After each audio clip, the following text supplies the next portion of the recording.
was at the last meeting that we had brought forth two concepts and two different designs, and we asked the community what they liked and what they didn't like.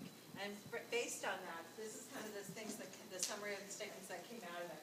That one of the concepts had the 395 being realigned to another portion of the community. They said they didn't like that; they wanted to keep it where it was. They said they liked the idea of the high desert corridor going through, as long as it had some transit, as well as transit stations in your town, as well as off-ramps. And so these other points, as I said, are just other things that the community told us. And why it's important is you'll see that we took all of those ideas that have been created over the multiple meetings that we've had with you and brought them forth and actually put it into the land use plan that you'll see tonight. Let's talk a little bit about what the plan is. This plan is kind of like a hybrid plan. It's unusual. It's a comprehensive sustainable plan, which means that we're looking at all of the project area, and we're looking at how to make the area grow to be more sustainable, environmentally sustainable, economically sustainable over the course of time. That's a little bit different in the planning world. That's a little bit different between what's called the general plan, where a general plan is talking about large goals and opportunities of where the community is going to, how the community is going to grow and change over the next 30 years. This plan does that. And then there's another type of plan called the specific plan, which actually looks at a parcels of land and says very specifically what's going to happen right here. This plan that we're doing is kind of a hybrid. It takes some of these big, larger, lofty ideas of where we're going in direction, and it takes some of these very specific ideas and concepts and marries them. So we're kind of in this hybrid region, which is good, because what that does is this plan will allow us to work with other agencies and allow the city to look for grants and other funding over the course of time, because the idea is that we're environmentally sustainable and economically sustainable. It's going to open up the city for the opportunity to receive more grants over time. So that's why we're creating this unusual type of document and an unusual type of plan, but it's going to allow more to come out of it. The plan itself has 7 chapters or elements, and you can see the list of them here. There are also the different stations that as you go around the room, that's the different concepts that are in each one of these. And then within each element, we start with when you go to read it, and it'll be out in about a month. When you go to read them, for the beginning part of the chapters, talk about context, a little bit about background. What are some of the issues? What are the concerns you might have about this particular subject area? And then it rolls into these goals, policies, and programs, which says this is what the city will be attempting to attain in the next 20 to 25 years, or a little bit longer. And this is how we're going to be doing it, and here are the programs that are going to help us get us there. So that's actually what the plan is itself. It's a larger document that has these policies and these ideas and these concepts all kind of wound up into it itself. So that's how the plan's organized. Throughout the, excuse me. Talking too fast. Want me to talk for you, Lisa?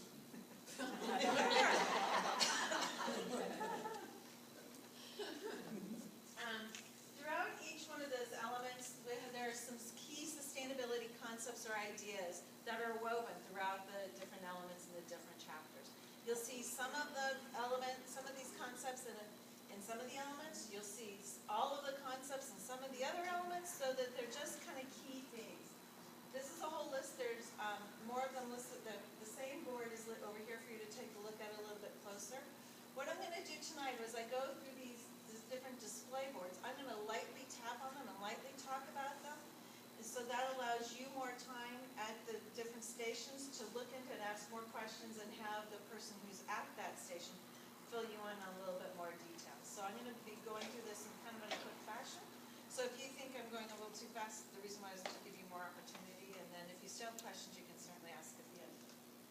But some of the key concepts that are within that run throughout the plan is, one is dealing with the neighborhood focus, in the sense that everything is kind of organized around like ideas of neighborhoods. That there'll be neighborhood parks. Neighborhoods are going to connect each other through streets and trails and different kind of organizational systems. Within the larger picture, the larger community part, you'll have some key areas or key centers. One of it's going to be over where City Hall is now. Then there'll be something called the Visitor Serving Center, which will be kind of where we are right here. So there's these ideas that even though we're functioning as neighborhoods and kind of linking everything together with the different neighborhoods, there are some other areas of the community that will be different than the neighborhood organization and the key concepts. We also run through this, we talk about, throughout the document, we're talking about using some of the existing infrastructure, some of your existing easements for things like trails in the future. So they aren't just going to be a power line, but also trails will be built in it, so you can walk or you can ride your bike. It's also looking at them, maybe keeping some of them open in the sense that the surfaces has impervious surfaces, so it allows the water to drain, so it can help you when it does rain, so to help to replenish the water in the ground aquifer. So all of these things, concepts are within the different documents at different points in time. One of the first chapters is land use, and land use talks about where different things will be in the community, how will you get around, where will you live, how will you work, and where will they work. So the land use portion kind of starts based on a map, and it defines where all these different types of uses are going to be, and then it actually looks at how tall the buildings will be, where would they be placed, some of those kind of concepts. Within our plan, and this is it's kind of hard to read. Jose, can you turn off some lights, please? Because you need to see color. This is the concept we have that's being proposed here. Here's Holly, and here's 395, and this is Air Expressway. The concepts, as I talked about a little briefly a minute ago, is that the idea of a town center. The town center would be in this area. The town center we would see as having governmental buildings, having commercial and offices, having restaurants and stores, and also having some mixed use perhaps, so that people are living in some of the upper floors of these buildings and then commercial down at the bottom. It's an activity area, a destination area for the community around. This circle is star is this visitor serving center, which would be here. We're at this point, we're looking at creating the idea of hotel accommodations, movie theaters or destinations, places for people to come here, in addition to the stadium. So we're kind of functioning off these two. We also talked about, as we said, everything is kind of oriented around the idea of neighborhood.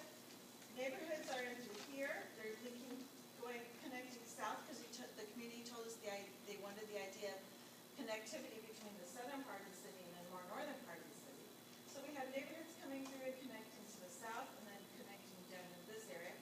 And you can have some more definition of these areas back in some of the words. I'll tell you a little bit about that as well. But this idea of the neighborhood being this organizing factor. Industrial would be to the side, so it can work with the SCLA and have economic development that way.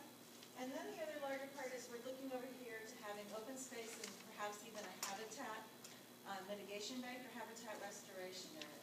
This other area is for what they call desert living, which is very, very low scale, very, very low density houses on a very open kind of desert kind of view. What this land use plan, if you actually go to, if this plan ever got built out, completely built out, what this diagram is showing you two different ideas. Under the current general plan, under the current rules for the city, if the current plan got built out, you would have 86,000 residential units. You had 244,000 people living in Adelanto, and you would have about 65,000 employees. Our plan takes that same area, but does a little bit of different things to it. We'd have 50,000 units or houses, 143,000 people, and 54,000 employees. Now, the plan theoretically gets built out by 2035. That's not likely. It's going to take much, much, much longer to get this level of development. But this diagram was just showing you the difference of what the two plans are. The first pie chart up on top shows you that the most common land use or type of land use is industrial business park as well as single family. And compared this down to the proposed plan where it's industrial still a big part, so is single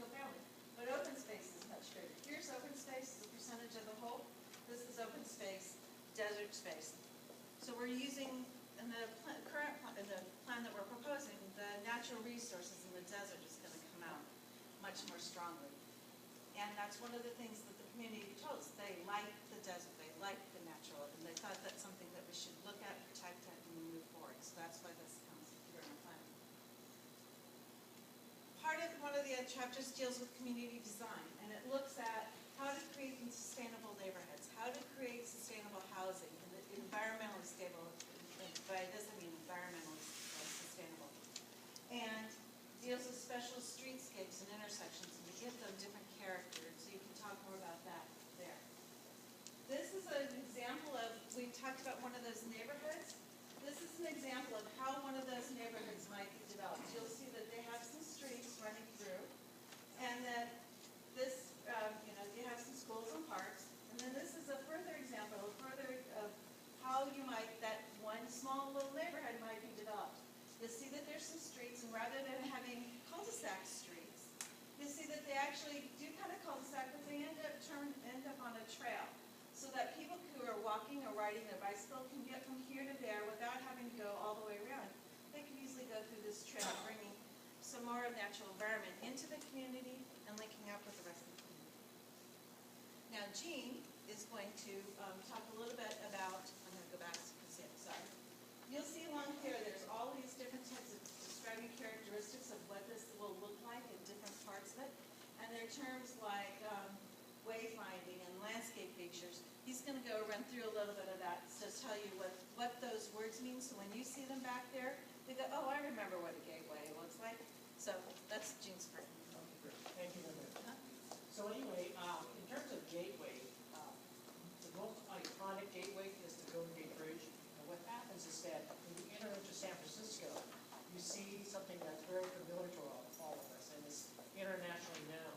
And what we're trying to do is, in terms of instilling that ideal in terms of our communities, as far as using signage, monumentation, landscape features, water features, lighting, in terms of creating an announcement of the city. In terms of wayfinding, it's talking about how we organize the streets so that it's easily understood by the people that live here and that they don't get lost. And one of the, again, this one here is Paris, and then this is a picture of Paris. You have landmarks in terms of the Eiffel Tower. People know where they are by looking at it. So we're taking that concept, again, applying it to our community in terms of creating understandable environments, using landmarks, using signage. Pedestrian orientated. What that means is creating communities and environments for the pedestrian, for people that are walking. And typically in our culture is really oriented to the cars. And a real example of that is your typical shopping center where you have a sealed parking, you have stores there. So when you go to one store, you have to drive to another store, and you really don't walk. So in terms of pedestrian malls, this is the Irvine Spectrum, where they have really people spaces, places where you can eat, fountains, and things like that for the pedestrian. There's a picture of that. So it's oriented to the pedestrian as far as providing different types of amenities like benches, landscaping, and things like that. So when we talk about pedestrian oriented, we're talking about creating a place for people to walk and live, and not to drive from place to place. Pedestrian connectivity, again, it supports the pedestrian. It's walkable, and here's an example. This is actually in Arizona, where you have a shopping mall, you have a neighborhood, and they're very connected in terms of there's no walls separating. In fact, if you live here and wanted to go shopping there, it actually takes longer to drive there than just walk across. And that's what we call shortcuts. And also having pedestrian amenities and anchors as far as having a coffee shop or a grocery store to visit and things like that, so it attracts people to go there. Activity street, we're talking about a lot of times you see streets where you have walls and then you have houses right behind the walls. So what we're encouraging is to have the houses actually onto the street, facing onto the street. So if you have stores, they're facing onto the street. then you have parking on the street to support that. And then this helps to link pedestrian, community type of activities like schools and parks and things like that. So again, it's oriented to the people that are walking, and it's for the pedestrian and less for the cars.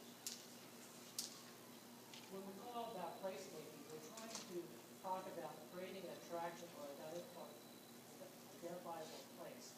And what's the most famous place here in Southern California? Of course, is Disneyland, the most happiest place in the world.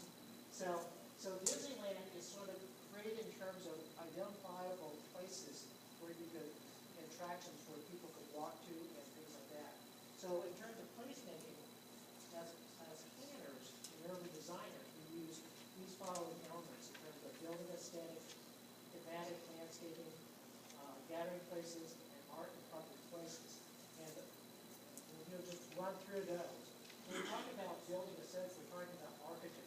We're talking about the style and character of the architecture, the size, how many stories, architectural details, and also the building orientation. In terms of landscaping, again, in terms of supporting the pedestrian, we're talking about the appropriateness and styles of trees, the ornamentation, street furniture like benches and things like that, water elements, fencing, and things like that, to again to help the pedestrian in terms of making it more amenity for them. Gathering spaces is terminology that we call, these are public places like plaza, public square, activity areas, again, where people can gather and be able to walk and enjoy the environment in terms of waters, features, and parks, and things like that. The last one is public art and public spaces. Again, this is for people who are going to different plazas and having something interesting for them to look at. So anyway, I'm going to turn it back to Lisa. Thank you. Okay, thank you. All right. Some of the other chapters or elements that we talked about, one is circulation. And circulation means both automobile as well as pedestrian, as transit, and bicycles. So it's all types of circulation, how we get around and how we move around the community. Some of the concepts within the elements that we're going to talk about that you'll know more about is something called complete streets. Other ideas we talk about a lot about is bicycle and pedestrian connectivity. People talk a lot about now that you don't have sidewalks in every street or sidewalks in every place. You can't get there. It's hard to walk from place to place. So the plan talks a lot about that. Because we're doing the way the community's a little bit organized into the future, we would likely need to have the bus routes changed a little bit. So that's other things that you can see over the station is how the bus routes might change to be adapted to our plan. One of the things that this is a proposed roadway circulation, which you'll see a little bit more, but I'll give you kind of guiding points of it. Some of the larger concepts, as you can see, we have kind of like a loop system here, and then we have a larger loop system going around, and then we have this is what we would call the town center loop. It's a series of one-way streets, so it's kind of a one-way street couple going this way and a one-way street couple going this way. It would facilitate traffic in and around your town center and your visitor center a little bit more easily. One of the things I didn't mention in the land use element that we talked about, the idea here is that we would encourage growth to take place in this kind of area first and foremost, to be tied in with infrastructure. So you won't have people building out in the outlying areas before this area is built, because the infrastructure is going to be here where the infrastructure isn't there. So that's why we have kind of this loop system and then a larger loop system. So you kind of grow in one area, and then as that fills up, that's when you move out to the other. So it's this kind of organized growth and pattern. The idea of complete streets, and we'll talk a little bit more about it at the station, the idea of a complete street is that it's not a street that's only built for the automobile. The idea is that you can have neighborhood electric vehicles, which are these little kind of golf carts, perhaps, that the bikes will be in it, the buses and transit, all of these streets, all of these things can take place on most of the streets. And so it's a different way of thinking about how our streets are built and how we use our streets.